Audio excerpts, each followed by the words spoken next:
It is 15 minutes after 7 o'clock, 7:15 in New York. Let me take a minute here to put this Federal Communications Commission Infinity Broadcasting Howard Stern story into a context for you from my point of view, since every talk show and newspaper on the planet has been calling me about it.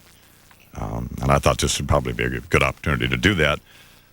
I should say initially, in the spirit of fairness, that I own a bunch of Infinity stock, that I work for Infinity, and that I have enormous respect for Mel Karmazin, who runs Infinity. I might also add that I can work for anyone I want to, and I am only beholden to Infinity because I signed a contract a couple of years ago for what many agree now was chump change, but to the point.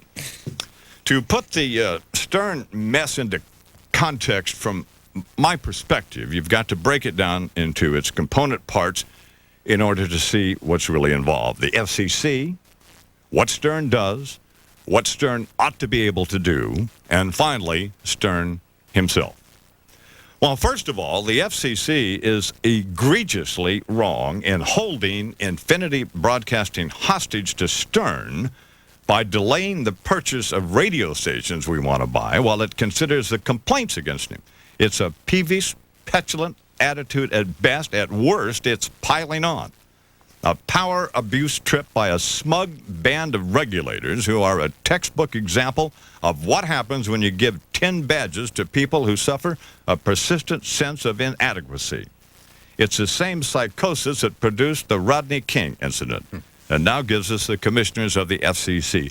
Their interference with Infinity Broadcasting's ability to do business before the Stern matter is adjudicated is not only unethical, but I'll bet you'll find is unconstitutional as well. The irony here is Infinity is currently abiding by the law while the FCC is not. But then the commissioners are political appointees, aren't they? Now, it's also clear to me, that Stern should be able to say whatever he likes, no matter what puddle of putrescence he happens to be wallowing in at the moment.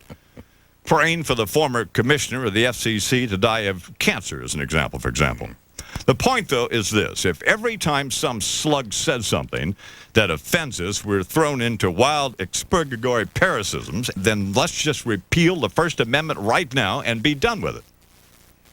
And please spare me the "my kids might listen" rant, because that's why they make radios with dials. As inherently offensive as suggestions about diluting the First Amendment should be to everybody, equally offensive to me are the self-appointed arbiters of taste around the country who are holding Stern aloft now as some First Amendment champion locked in a noble struggle to defend fundamental constitutional guarantees. This nitwit couldn't have distinguished the Bill of Rights from his utility bill until somebody pointed it out to him about 20 minutes ago. To cast him now as some guarantor of the Constitution is so preposterous it's laughable. It is absolutely nothing more than another step along the path of least resistance that led him to the voyeuristic rabble that constitutes his audience. The plain truth is that Howard Stern is a vile, misogynistic, xenophobic punk who panders to the worst instincts in the worst people, and even to the worst instincts in some people who should know better. But then folks do slow down at a car wreck, looking for pizza guts there on the pavement. True. And sometimes, if you think that's funny, fine. And sometimes it is. Like if they were Howard's guts.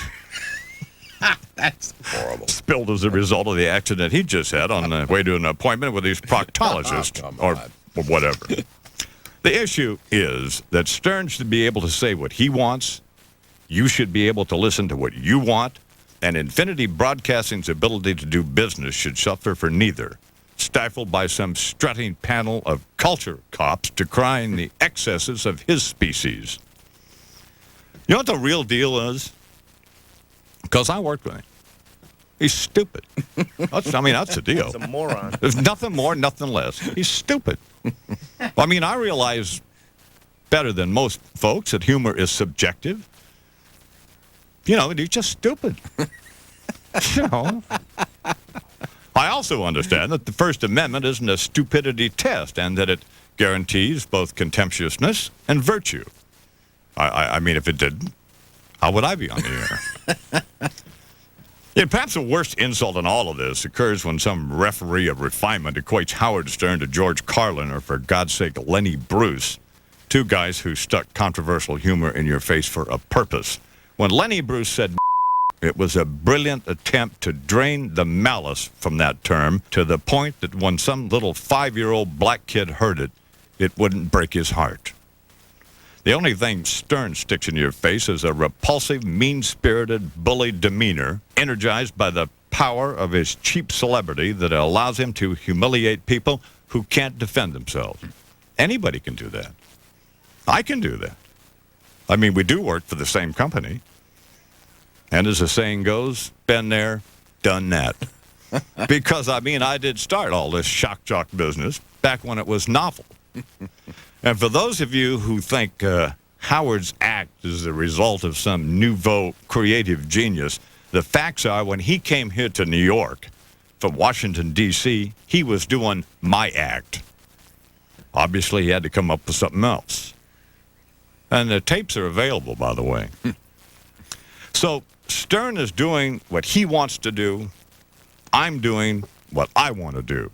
Infinity Broadcasting should not be made to suffer in either case, and you should be able to listen to whatever you want.